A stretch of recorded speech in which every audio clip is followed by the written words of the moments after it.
In this video, I'll walk you through how to fix this error encountered 0x80070643 with two methods. So for the first method, go to your search bar and type services, just like so.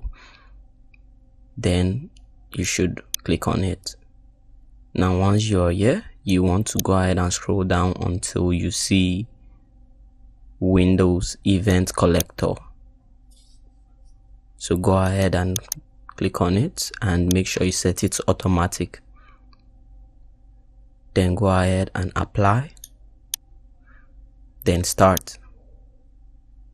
Then OK. Now also look for Windows Event Log, which should be right below it, and also make sure it's set to automatic, and go ahead and apply. Then press OK. Now you want to also look for Windows Update. So go ahead and click on it.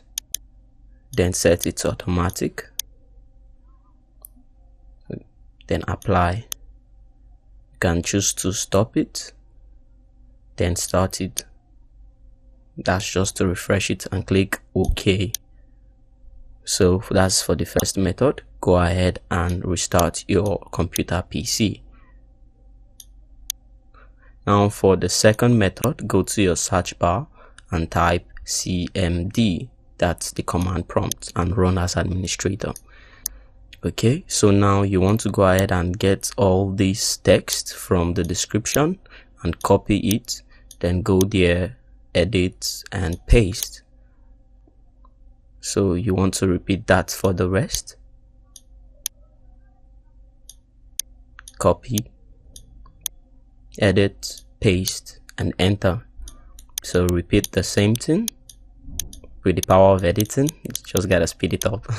So once you've done that, you should go ahead and restart your computer PC.